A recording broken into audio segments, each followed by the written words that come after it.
bloody geography of the Middle East, right there. Facing the sea, you see a tiny piece of land. To an ordinary eye, this is just the borders of a state, a political map. But for some minds, those borders are the earthly projection of a thousands of years old exile and an absolute war of survival. Now, let's turn to the man looking at that map, Benjamin Netanyahu.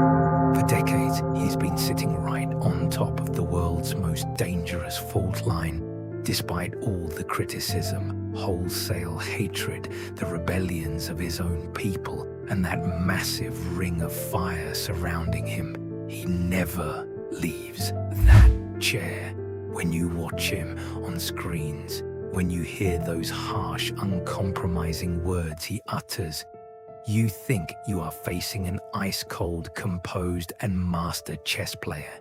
You believe he manages all this chaos, all this destruction, with a flawless political intelligence and a Machiavellian calculation. But you are wrong. In that freezing, that dark room where those deadly decisions are made, there is no chess master.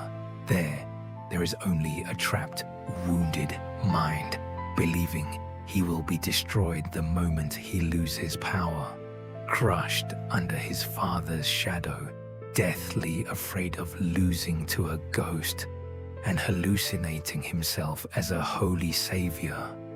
Welcome to Abyssos.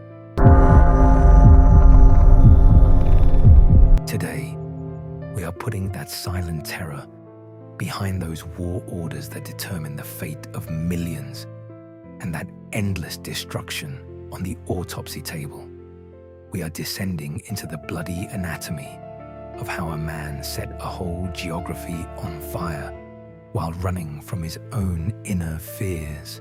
How a child perceives the world can change the fate of an entire nation. To understand the foundations of this mind, we must put aside those sterile political analyses and descend into that cold house where Netanyahu was shaped, and into one of the darkest traumas of history. Benjamin's father, Benjamin Netanyahu.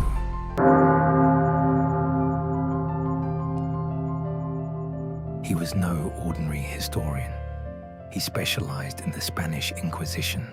He was a harsh, rigid, and radical Zionist who saw the world solely and exclusively divided into those who want to destroy Jews and victims. However, Benjamin was marginalized in his own country, deemed too extreme and dangerous by Israel's founding elites. His academic career was blocked. He had to take his family and go into exile in America. Little Benjamin, inside that house of exile, grew up with those freezing tales of how cruel the world was and how everyone hated them. His father left him not with affection, but with the siege mentality as his inheritance. This, in psychology, is that pathological, that sick belief that the whole world is conspiring against you, and that you must live with the expectation of an attack at any moment. His father instilled this in him. Never be weak. Weakness is death. Mercy is foolishness. You can trust no one in the world. The only way to deter those who are our enemies is to have the absolute power to make them bow. Little Benjamin took this poison into his veins before he even learned the alphabet. He memorized that history is not a peace table, but only a battlefield. He coded every criticism as an attempt to destroy, and every compromise as a betrayal. That is why, for Netanyahu, peace is not a goal. Peace is a weakness, an illusion, and a deadly trap. That rabid guard dog in his mind does not relax in moments of peace. On the contrary, it falls into a massive panic. His political lifespan needs crises, enemies, and a constant perception of an existential threat if there is no enemy outside. To protect his power inside, his image As an iron-fisted savior, he must personally create or provoke that enemy. Chaos is his oxygen. Blood is his political fuel. However, the real wound that turned him into an emotionless survival machine was not just his father's rigid teachings. Inside that house, there was another ghost, much bloodier, much heavier, and much more flawless. His brother, Jonathan Netanyahu. Benjamin, in his youth, was an ordinary boy growing up in his brother's shadow. He even changed his name to escape politics. Under the name Benite in America, he tried to build a new, sterile life for himself.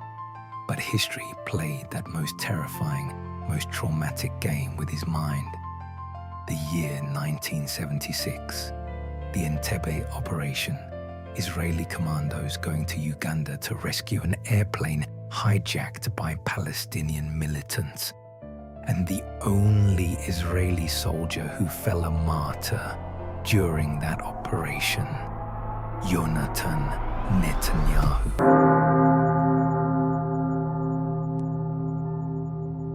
That bullet did not just kill Jonathan. It shot Benjamin's possibility of being an ordinary person right in the brain.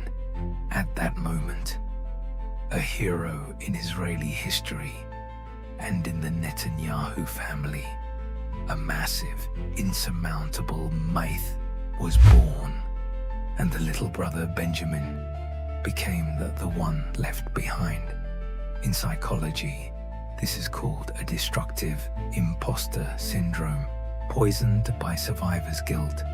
Benjamin was crushed under that massive, that shining myth of his brother, inside that house and in the whole country. Now only his brother's legend was spoken of. His family had practically turned Jonathan's memory into a religion. Benjamin, no matter what he did, no matter how much education he received, could never be that flawless hero. That voice inside him constantly started whispering to him, "You are not him. You are a fake. If you lose power, if you look weak, you will have wasted your brother's sacrifice. You will have betrayed your father. You will disappoint your family." He could not be a hero by taking a bullet on the front lines like his brother. Then, he had to be a much greater, much more ruthless, and a much more saving political leader than his brother. His entire political career, all that endless ambition for power, is actually a desperate report given to that bloody ghost of his brother. Right here lies one of the most freezing ironies of history, pushing the boundaries of psychology. Think about it. His brother Jonathan was a true hero who sacrificed his own life to save other lives, innocent hostages. Benjamin, on the other hand, is a survival machine who sacrifices other lives to save his own political life. His brother died while rescuing hostages. His brother, however, is holding an entire geography hostage just to stay in power. This is not of a hero. It is the ruthless revenge of a narcissist crushed in the shadow of that hero, struggling with an inferiority complex, with this freezing fear, with this feeling of inadequacy, clinging to absolute power for decades, causes not just psychological, but physical damage in a person's brain. In medicine, this has a name: hubris syndrome, meaning the disease of arrogance. Studies show that the mirror neurons in the brains of leaders who hold power for a long time get damaged. These neurons are the cells that allow us to empathize. Netanyahu's diseased mind shut down empathy completely, broke off from reality. In his mind, Empathy is not a virtue. It is a deadly malfunction. He makes his decisions not based on human lives, but purely on the mathematics of win or lose. Behind that dignified, that confident face you see on the screen, there is an emotionless and cold room of the mind, where the numbers of the dead, torn children and destroyed cities are seen merely as statistics. The most dangerous stage of hubris syndrome is when the mind shifts to a primitive defense mechanism. In psychology, this is called the splitting defense. Netanyahu's mind cannot see the world in grays. It cannot handle complexity. Everything is only black and white. People are either allies who absolutely obey him, or demons that must be wiped off the face of the earth. There is no in-between. There is no negotiation. Even if someone from his own people wants peace, he instantly labels them as a traitor, because he perceives every criticism directed at his own rule directly as an attack on the existence of the state. L'État, c'est moi. I am the state. At this freezing point, his personal traumas, his narcissism, and his disease of arrogance merge with the belief of the promised land. That is, the most radical doctrine of Zionism. For an ordinary politician, the map might be a tool for negotiation. But for Netanyahu, whose mind is poisoned by arrogance, this is the earthly projection of his own existence. In his mind, losing land is not a geographical retreat. In his mind, losing land is having a piece torn from his own self, his own flesh. It is showing weakness. It is being defeated by that humiliating ghost of his father. It is tarnishing his brother's legend. It is opening a breach in that fortress under siege. That is why sitting at the peace table for him is not a diplomatic solution. It is a suicide note written directly to his own ego. This dangerous delusion has become even more radicalized over the years and reached its peak with the savior complex. Now he does not see himself as an ordinary, accountable prime minister. He lives right in the center of that dangerous hallucination, where he thinks of himself as the greatest protector of thousands of years of Jewish history, a holy savior protecting God's covenant, and a prophet straight out of the Bible. The ambition to be an even greater legend than David or Solomon has completely taken over his mind.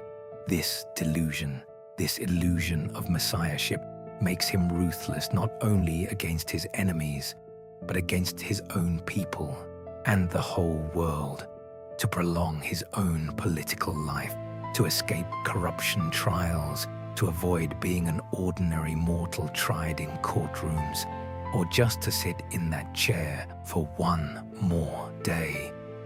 He never hesitates to throw a whole country into the fire, to spill the blood of hundreds of thousands of people. This is exactly what we call the Samson complex, the freezing arrogance of being ready to leave everyone inside, even his own people, under that rubble, rather than tearing down the pillars of the temple and losing his own power, because according to his wounded, isolated, and arrogance-poisoned mind, if I am gone, Israel will perish anyway. If I am gone, everything must perish. Do you hear it? This is not the intelligence of a political genius. This is the dark anatomy of power and the terror of a rotting mind poisoned by the ghosts of the past. Benjamin Netanyahu, despite all the power, armies, and nuclear weapons he has acquired, will never escape from that dark prison he built himself, because the guard of that prison is that harsh and excluding voice of his father. Its executioner is the memory of his brother Jonathan, and its prisoner is himself. He may defeat armies on the battlefields, turn Gaza into a pile of rubble, manipulate elections, and destroy his rivals one by one, but every time he looks in the mirror, he will never win. The war he fights against those childhood traumas in his mind, against that deep feeling of being a fake and inadequate. They say there is no such thing as a perfect murder. They are right. He, while running from the fears inside him and his own inferiority complex, has become the perfect killer of millions. The fire in one man's mind can turn a whole geography, a whole history into ashes. Always keep your eyes on the dark.